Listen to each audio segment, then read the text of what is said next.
its ways of potentially touching other people's lives, making their hearts jump, making them cry, making them laugh, making them shout. More the reason I do it is because I hope that through my self-expression, I can help and touch other people. Everyone, I hope you brought your pens, your papers, and your poetry. This is Writ and Rhyme. Please, that makes a difference.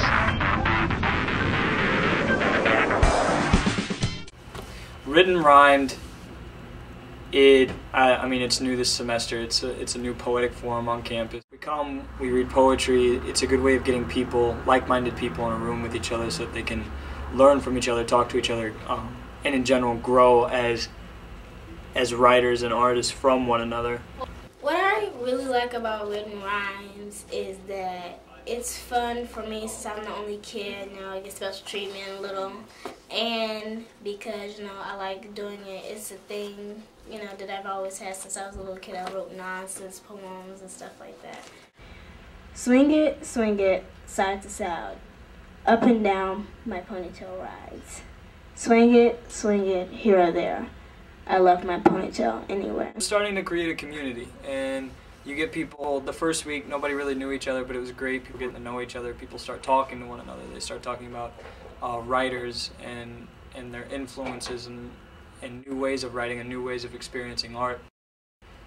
And that's that kind of growing, that's that kind of growth that you love to see, that's that kind of expansion of experience to include more people in a frame of reference that art, when it does its job, it unifies people. I guess I've been with this since it started at the beginning of this school year, and it's just gotten bigger and bigger every week in terms of the variety of people that come and like the number of people that come, and I've successfully gotten a lot of my friends to come regularly. For me, it's been a priority because it's a place where I can kind of get feedback on the stuff that I would usually not show anybody, and I guess the whole idea of reciting your poetry actually turns it into kind of a performance. She tells me I'm not fooling anyone, that you can't pass off mediocrity as art. Well, clearly some people can. Poetry because it's self-expression. It's a way to express yourself. Self-expression, it's something to do.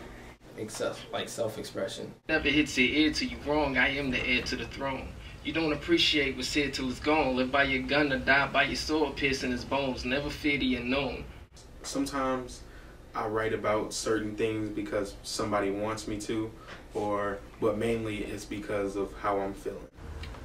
Look in her eyes. It's flames if you should know. But somehow, I gazed into them though.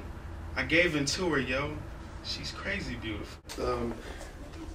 The music I do is inspired by rappers and poets, and even authors. Anybody who writes inspires me to write anything. Langston Hughes, Robert Frost, Angelo, Richard Wright, he's a story writer. My inspiration comes in like really short, uncontrollable bursts, and it's often very frustrating because if I don't get exactly what I want during that period of time when ideas are flowing freely, then I often am at a roadblock, or I guess writer's block. And there are times when, right before bed or whenever, when my thinking starts to loosen, words will just kind of start formulating, and there'll be an impulse to put them down, and there'll be an impulse to come and share them with people. And hopefully, I think the root of it is to try and have people convince me that I'm not insane. Assuming they don't do the killing, the small family who owns the B&B will at least remember how my door splintered open at the deadbolt. They'll never get the dull ring of sirens out their ears.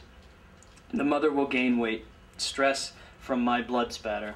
I like to write a lot of like activist poetry, so I want it to like affect somebody, you know. I don't write a lot of personal poetry. I just like to write something that will make an impact on people.